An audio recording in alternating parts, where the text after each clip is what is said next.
Does the truth matter? Not to groups like Black Lives Matter. That's tragic for many reasons, not the least of which is that Black lives are being lost as a result. When it comes to the subject of American police, blacks, and the deadly use of force, here is what we know.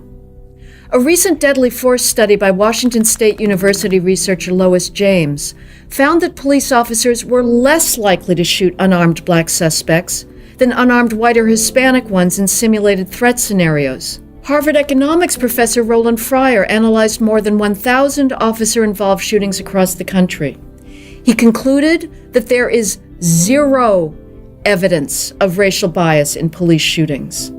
In Houston, he found that blacks were 24% less likely than whites to be shot by officers, even though the suspects were armed or violent.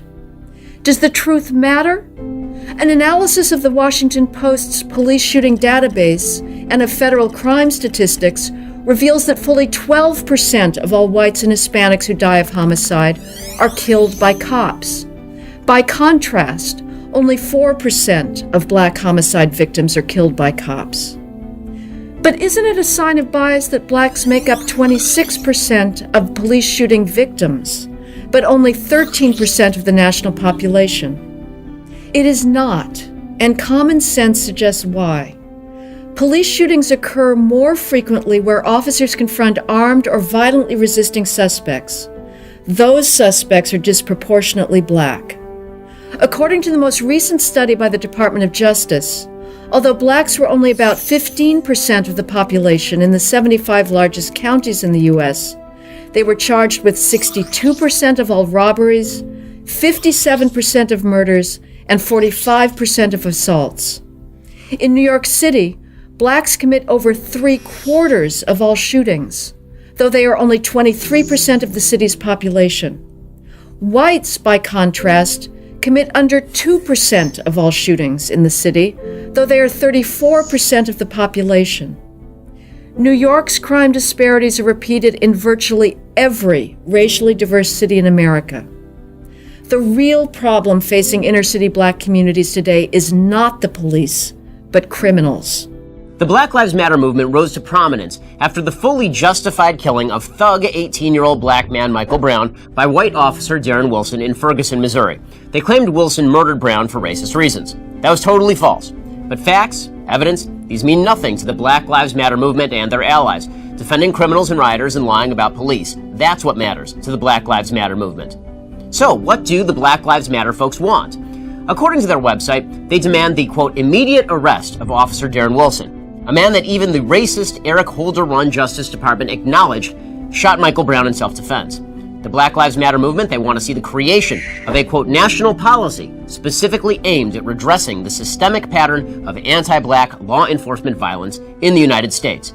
Most importantly, they want, quote, to decrease law enforcement spending at the local, state, and federal levels. In 2014, over 6,000 blacks were murdered, more than all white and Hispanic homicide victims combined. Who is killing them? Not the police, and not white civilians, but other blacks.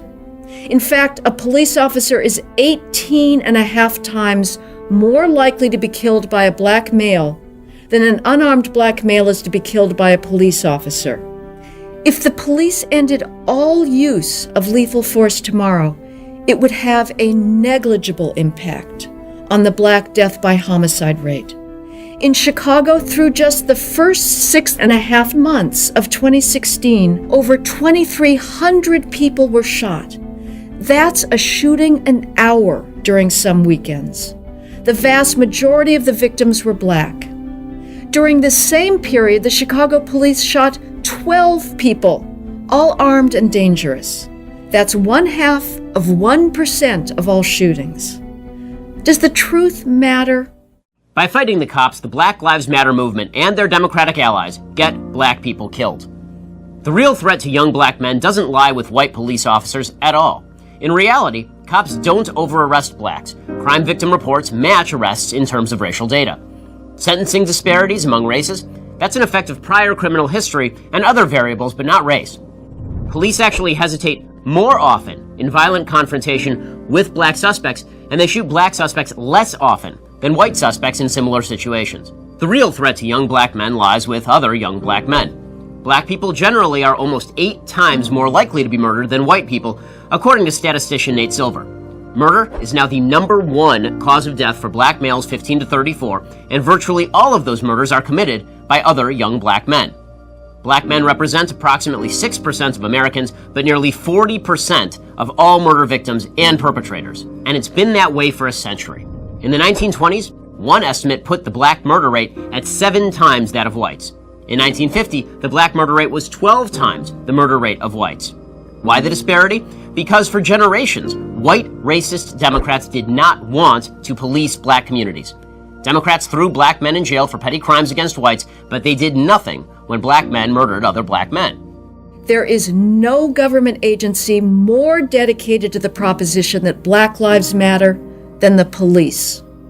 The proactive policing revolution that began in the mid-1990s has dramatically brought down the inner-city murder rate and saved tens of thousands of black lives. Unfortunately, that crime decline is now in jeopardy. As I write in my book, The War on Cops, police officers are backing off of proactive policing in black neighborhoods thanks to the false narrative that police officers are infected with homicidal bias. As a result, violent crime is going up. In cities with large black populations, homicides in 2015 rose anywhere from 54% in Washington, D.C. to 90% in Cleveland. Overall, in the nation's 56 largest cities, homicides in 2015 rose 17%, a nearly unprecedented one-year spike. Many law-abiding residents of high-crime areas beg the police to maintain order, precisely the type of policing that the ACLU, progressive politicians, and the Obama Justice Department denounce as racist. This is tragic because when the police refrain from proactive policing, black lives are lost. Lost because of a myth. The best research and data reach this conclusion. There is no evidence that police are killing blacks just because they're black. The people pushing against police presence in the black community are black racists, like the people who lead the Black Lives Matter movement and the Democrats they control. The truth is that black communities desperately need more law enforcement. They need basic rule of law so the vacuum isn't filled by gangs. Only the rule of law can create a safe space for business investment, which provides jobs and economic growth. That's why in anarchic parts of the world, places with no rule of law, like Afghanistan or the Mexican border, murder rates skyrocket. As LA Times reporter Jill Levy writes, quote, "Where the criminal justice system fails to respond vigorously to violent injury and death, homicide becomes endemic. African Americans have suffered from just such a lack of effective criminal justice, and this, more than anything, is the reason for the nation's long-standing plague of black homicide." The Black Lives Matter movement does not fight to save black lives. Rule of law means safety for black Americans. Black Lives Matter pushes lawlessness. And the Democratic Party, beholden to its divisive sponsors, joins in the crusade for chaos and leaves dead young black men in its wake. President Obama in the US has called inequality the defining issue of our time. And you could say, what's wrong with that? But I think that we don't necessarily know what we mean by that. And sometimes people will say we have to make the gap between rich and poor, for example, narrowed. But they don't necessarily answer the question, well, say if all the poor people got richer and the gap grew bigger, is that a bad thing? Do we all have to be the same? We don't seem to be sure anymore. We're not sure if equality is now more associated with economic fairness, if that's what we're aiming for, or we're also not sure whether, because it's become commonplace, equality is associated with equal rights in the kind of traditional political sense. Every minority, it's argued, needs to be protected against the abuses of the majority. And it's often seen that the majority, if they're let be free, will simply deny equality to the minority. But does that mean that we have more equality for minorities and less freedom for majorities? Historically, when people talked about equality, they meant one of two things. They either meant political equality, that is, equal rights, the expansion of freedom to more and more sections of society, or they meant material equality, That is a rethink of the way resources are created and distributed, the expansion of wealth so that more and more sections of society could enjoy it. But today, we have a really peculiar situation where the new equality industry, all these quangos, experts and politicians who pose as the guardians of equality, are actively undermining those two goals of the old struggles for equality. Today, equality is promoted not as a means of expanding freedom, but often as a way of limiting it. And equality is celebrated not as a means of expanding wealth, but as a way of shrinking wealth, or at least of making wealth less ostentatious, making it less obvious that some people have more than other people. So where once we fought for equality in order to expose greater numbers of people to the gains of freedom or the joys of wealth, now the state and its offshoots promotes equality in order to protect us from those things, in order to protect us from the alleged dangers of too much freedom and from the alleged mental distress that comes from wanting too much material stuff. So in relation to freedom, one of the most striking things about our society is how much validation and adulation the idea of equality receives and how little the ideal of freedom receives. I could sit here and tell you that over the course of their lives, 56% of Americans at one time or another are in the top 10% of income earners in the U.S. Now, I dare say that is more mobility than we had in, European history, let's say 300 years ago, 500 years ago, ever, probably, right? Very, very unlikely that a serf really rose that high, or almost anybody, right? So that's just one fact. How about when you look at these studies that actually trace actual people? Usually you have studies that look at the bottom 20% here and the bottom 20% here, but they're different people. They're not different people. Joe Schmo, who was in the bottom 20% in 1996, Joe's in another one in 2005. That's the study I want to follow. Where did Joe go? What happened to Joe? The bottom 20%, they actually did a study. Bottom 20% in the decade 1996-2005. But by the end of that decade, the bottom 20%, their incomes had nearly doubled. And the top income group saw their incomes fall by 26%. There has been a serious warping of the meaning of equality. So where earlier generations fought for the creation of more, for the spread of wealth to all, today's equality quangos effectively fight for less. For them, equality means everyone having just about enough rather than everyone having a lot. And their starting point is actually the idea that desiring wealth is potentially bad for our mental health. And they've invented all these new diseases to describe this process, affluenza or stuffitis.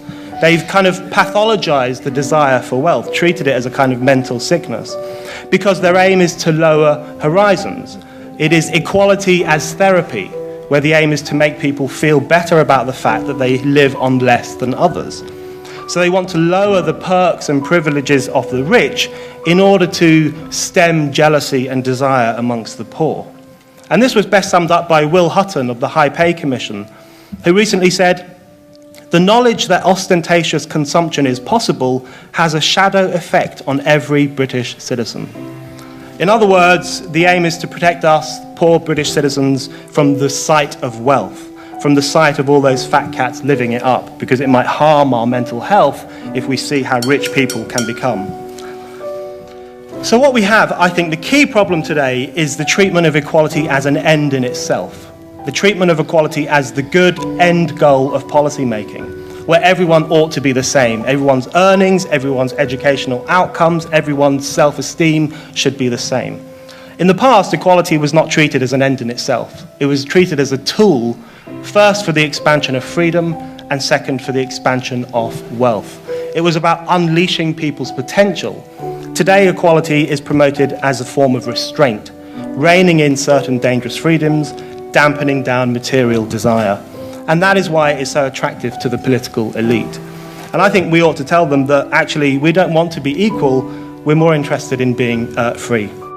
In Burgundy, as recently as the 1840s, if you look at the men who worked in the vineyards, after the crop was in the autumn, they would go to bed and stay sleeping. They would, in effect, hibernate, all huddled up together to preserve their warmth. during the winter because they could not afford the heat and they could not afford the food they'd have to consume if they got up and expended energy. That's the real human face of what we're talking about. That's gone, basically, for all intents and purposes. That's what we're talking about. These people now have luxuries people could not even have imagined. Could not even have imagined. In fact, sometimes when you watch The Twilight Zone and you look at what they consider to be futuristic, it's so clunky and stupid, you're laughing at them. They couldn't even have imagined what we have now. And there are people who scoff at that, and they say, oh, material things, ha ha ha. Tell that to those people. I think, or, money can't buy you happiness. I bet it could have bought those people a little bit of happiness, yeah. If you're telling me it doesn't buy happiness, then you go to Burgundy and sleep through the winter, you jerk. The obsession with wages and who gets paid what and who has what in their house and how disgusting it all is, all that stuff is really, it's basically a kind of middle-class moralism. The middle classes have always been very disdainful of the very rich and quite disdainful of the very poor as well. So I think that's what's happening here. And the obsession with wages also reflects an inability to put the case for the creation of more wealth. It's all about moving around those things which already exist. So this amount of money should be shifted over here a bit, and these resources should be shared out a bit more fairly over there. Whereas older arguments for equality were about expanding and growing wealth so that there was more of it for everyone. Around 1800, the world income in modern terms was about $3 a day. And I mean that's like $3 in your wallet right now. And you have to imagine how you would divide that up among all your needs. And then think, how could you live a life of spiritual and intellectual fulfillment under those conditions? If you were lucky to survive at all. Are you going to be able to go join a local book club? Are you going to become an expert chess player? How is that possible? That's a miserable existence. Don't tell me material things don't matter. That is a miserable existence. Although I saw a lot of sort of eyebrows raising when Brendan was talking about how the debate about inequality tends to descend into a denigration of wealth. I think what actually happened on the panel was exactly that. And I'm sorry to you on the end, but that's what you're saying is essentially a romanticization of poverty. The ability to find happiness in really horrible situations becomes a rationale to keep people in terrible situations to which most people would not submit themselves. And when you see this in developing countries, it often becomes a rationale for people keeping people in traditional lives where it's just basically naturalizing poverty. But the argument becomes not about sort of inequality, wanting more, wanting to create wealth, and so on. It's always like after a certain level of development, there's no more happiness. After a certain level of income acquisition, we don't see any more happiness, right? It's always very convenient that it's this level of development. It's this time period. Whereas actually, I have no idea what things will happen in the future, what sorts of things I won't be able to live without, what sorts of things we accept now that we won't be able to live with. So it just becomes a very conservative argument that's wrapped up in a rhetoric of radicalism. It's basically saying, how do we hold on to the present against an uncertain future? Why is nobody drawing any conclusion from the point that Trevor made about the performance of the Chinese community in Britain's schools that suggests that the thinking of the left for the past 20 years has been completely wrong? We don't know what the mechanism is precisely why those Chinese children outperform, but what it definitely must show, surely, is that the solution to the problem is within the community itself, and that designating communities as victims is actually wrong. Equality can be achieved in two ways. Either by taking the shackle off the first person, or putting shackles on the second person. Don't you think that in some cases, in case of education or wealth, government finds out that taking shackles off from the poorer person is very difficult, so they decide, let's put the shackles on the other side? The trouble with the poverty argument is that as soon as you start comparing us to Colombian workers, we should all be happy with our lots. There's a real problem with that. You also said in your opening thing, you said that having 4 DVD players is not going to make you any happier. I'm not quite sure who voted you into power to tell me what's going to make me happier or not. I think that that's the point that was being made about the freedom of moral choices. and that you're, in a sense, trying to impinge on the ability of people to make those moral choices. Finally, the striving thing. I think it's really important that people are encouraged to strive against the shackles that they're given in society, and giving them these things, which is, that to help them out somehow, actually takes away some of their ambition, takes away some of their desire to break through the barriers that exist. It's actually been really depressing, the degraded discussion of equality today. Because actually equality was one of these really great political ideals. It was all about universalism. It was the driver behind all sorts of things, from extension of the franchise to free education programs throughout the world. And to degrade it and narrow it down to this rather miserable discussion of income inequality and austerity. You actually look at Wilkinson and Pickett's stuff, their grand idea ends up being just employee share ownership schemes as the answer to all of these ills, and it just seems completely mad. And buying into some of the really degraded notions of what humanity is, evolutionary psychology, and buying into the sustainability paradigm and saying that actually what we need is austerity, and celebrating the austerity in post-World War II, and saying we should have something equivalent to that, and that would be a way forwards. And I don't get it. I think we actually really need to rescue the notion of equality.